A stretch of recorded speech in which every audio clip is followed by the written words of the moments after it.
जय हनुमान तालीम संघ गोवे आयोजित लाल माती कुस्तीचा महासंग्राम नुकताच मोठ्या आनंदात गोवे येथे पार पडला। यावेळी या कुस्ती स्पर्धेमध्ये अनेक मान्यवरांनी मोठ्या संख्येने आपली उपस्थिती लावली। तसेच जय हनुमान तालीम संघ गोव्याच्या वतीने आलेल्या सर्व मान्यवरांचे स्वागत सत्कार देखील करण्यात आले। जय हनुमान तालीम संघ गोवे आयोजित या भव्य दिव्य कुस्ती महासंग्रामामध्ये महाराष्ट्रभरमधून अनेक कुस्ती पैलवानांनी सहभाग घेतला। जय हनुमान तालीम संघ गोवे आयोजित या कुस्ती महासंग्रामामध्ये कुस्ती पैलवानांना प्रोत्साहन देण्यासाठी अनेक पारितोषिक देखील ठेवण्यात आले होते। तर चला पाहूया यावेळी जय हनुमान तालीम संघ गोवे आयोजित भव्य दिव्य कुस्ती महासंग्रामच्या या कार्यक्रमात आलेल्या सर्व मान्यवरांनी आपले मनोगत देखील व्यक्त केले। तसेच या कुस्ती महासंग्राम दरम्यान जय हनुमान तालीम संघ गोवेच्या सदस्यांनी या कुस्ती स्पर्धेसंदर्भात माहिती दिली। आयोजनाने कुस्त्यांचे जंगी सामने खूप सुंदर आयोजन केलेलं आहे। आज या कार्यक्रमाला आम्हाला बोलवलं, मला सत्कार केला, त्याबद्दल जय हनुमान तालीम संघ गोवे यांचे आभार मानतो। आज कुस्ती हा क्षेत्र कुस्ती हा खेळ नसून एक माणसाला माणसात आणणारे अशा पद्धतीचे संस्कार आहेत की ज्या संस्काराने माणूस घडतो, वाढतो आणि मोठा होतो। आज या आखाड्यातून फक्त पैलवान नाही तर एक माणसं घडतील, एक चांगला समाज निर्माण होईल अशी मी अपेक्षा करतो। आणि सर्व येथे आलेल्या पैलवानांना, वस्तादांना पुढील वाटचालीसाठी शुभेच्छा देतो आणि माझे बोलणं संपवतो। आणि खऱ्या अर्थाने त्यांच्या उपस्थितीने आज या कुस्ती स्पर्धेला जो भव्य दिव्य असं चांगल्या प्रकारचं एका सोहळ्याचं महत्त्व प्राप्त झालेलं आहे। असे सर्व प्रेक्षक वर्ग, बंधू आणि भगिनींनो, मी जय हनुमान तालीम संघाच्या सर्व पदाधिकाऱ्यांना मनापासून धन्यवाद देतो। कारण अशा प्रकारच्या स्पर्धा घेऊन आज खऱ्या अर्थाने आपल्या या सर्व तरुण वर्गाला प्रोत्साहित करण्याचे काम आपण केलेलं आहे। दादांना या कुस्ती स्पर्धेचा भरपूर अनुभव आहे। खऱ्या अर्थाने कुस्ती कुठेतरी लोप पावत आहे। अशा या परिस्थितीमध्ये दुसऱ्या कुठल्या स्पर्धेचं आयोजन न करता कुस्ती स्पर्धेचं आयोजन करून जय हनुमान तालीम संघाने या विभागातीलच नव्हे संपूर्ण पंचक्रोशीतील खऱ्या अर्थाने युवकांना प्रोत्साहन आणि त्यांच्या कलागुणांना वाव देण्यासाठी एक छोटंसं प्लॅटफॉर्म त्यांनी तयार केलेलं आहे।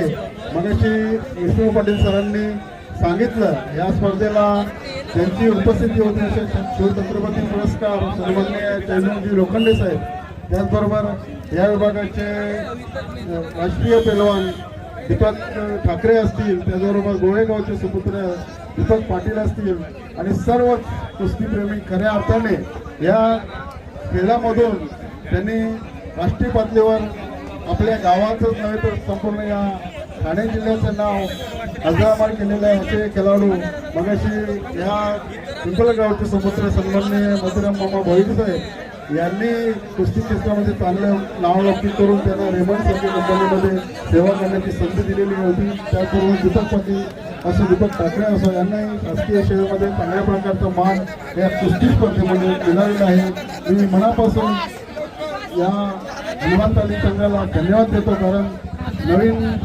तरुणांना, नवीन खेळाडूंना चांगल्या प्रकारचं प्रोत्साहन देण्याचं काम त्यांनी केलेलं आहे। मी सर्व खेळाडूंना सांगू इच्छितो की आपल्यासमोर आदर्श जैनू दादा लोखंडेचं ठेवा, दीपक ठाकरे, दीपक पाटीलचं ठेवा। कारण यांचं आदर्श डोळ्यासमोर ठेवून त्यांची प्रेरणा घेऊन जर आपण आपल्या स्पर्धेमध्ये चांगल्या प्रकारचं काम केलं तर भविष्यामध्ये आपणही आपल्या गावाचं, या विभागाचं नाव राष्ट्रीय पातळीपर्यंत नेऊ शकतो असं मला वाटतं।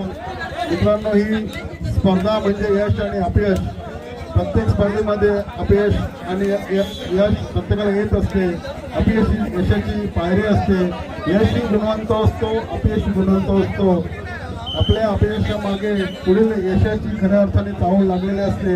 मी या स्पर्धेत सहभागी झालेल्या सर्व खेळाडूंना सांगू इच्छितो, आज जरी या स्पर्धेमध्ये एखादा जर पराभूत झाला असेल पण त्यांनी पराभवाने खचून न जाता पुढील स्पर्धेसाठी त्यांनी या स्पर्धेतून आलेल्या अनुभवाचा फायदा घेऊन तयारी करायची आहे। जे विजयी खेळाडू आहेत त्यांना मी त्यांचं अभिनंदन करतो। त्याचबरोबर जे द्वितीय क्रमांकाने या स्पर्धेमध्ये येणार आहेत त्यांना पुढील वर्षासाठी शुभेच्छा देतो. त्याचबरोबर पुन्हा एकदा जैन तालीम संघाला मनापासून धन्यवाद देऊन अशाच प्रकारच्या स्पर्धा आपण पुढील कालावधी ती भरवावे आणि जेणेकरून या सर्व तरुण वर्गांना प्रोत्साहित करण्याचा आणि त्यांच्या कलागुणांना वाव देऊन याच्यामधून चांगल्या प्रकारचे राष्ट्रीय खेळाडू निर्माण व्हावे आणि ते खेळाडू खऱ्या अर्थाने ऑलिम्पिकमध्ये पर्यंत पोहोचून आपल्या या भारताचं प्रतिनिधित्व करावे असं मला वाटतं. मला इथे बोलवलं, मला मान सन्मान केला त्याबद्दल आयोजकांना धन्यवाद देऊन मी इथेच थांबतो. सर्वप्रथम आम्ही 10 एक वर्षानंतर आम्ही कुस्ती स्पर्धा घेतलेली आणि खूप प्रोत्साहन आहे कुस्त्यातला आणि तुम्ही बघू शकता पैलवान किती आलेले आपल्या ह्याच्यामध्ये आणि याच्या पुढे आम्ही भरपूर आता चांगला कार्यक्रम घ्यायचा प्रयत्न करणार आहे.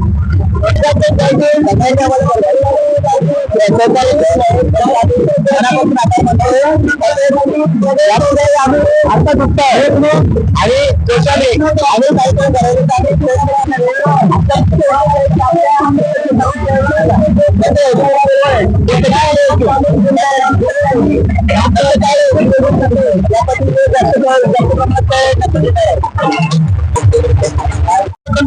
आपला जुने पैलवान मंडळी त्यांनी आपल्याला एवढा पाठिंबा दिलेला आहे आणि ते गावकरी मंडळी आणि आपले जे नेते मंडळी आहेत त्यांनी खूप सहकार्य केलेलं आहे आम्हाला अशाच परत आलं जावं आणि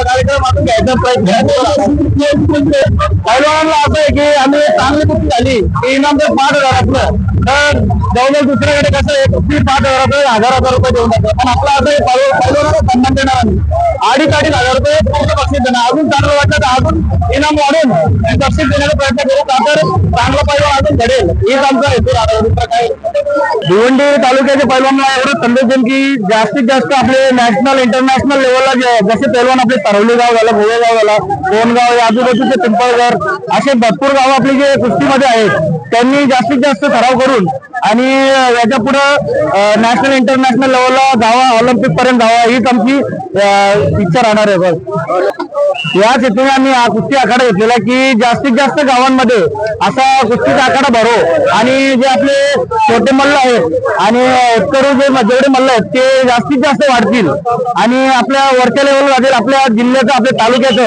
आणि आपल्या राज्याचं नाव कसं वरते करतील हेच आमचं टार्गेट राहणार आहे. कसं आहे आपला जो लाल मातीचा जो खेळ आहे तो आजचा खेळ नाही, आपल्या रामायणापासून आलेला खेळ आहे आणि जो खेळ जो आपण जोपासतो ना आपण जे जुने पैलवानांपासून आणि आम्ही आमच्या उत्तरू पैलवानांपर्यंत जपण्याचा कार्यक्रम आम्ही लाल मातीचा मॅच जो आहे मॅच वरती पैलवान येते पण आपण लाल माती विसरू शकत नाही. लाल माती आपली जी आहे ही खूप जुनी परंपरेची आपली जी माय आहे ही आपल्या गावोगाव एक कुस्तीचा आखाडा झाला पाहिजे आणि गावकऱ्यांना दुसऱ्याही आखाडा घ्यावा आणि चांगले पैलवान घडवावे.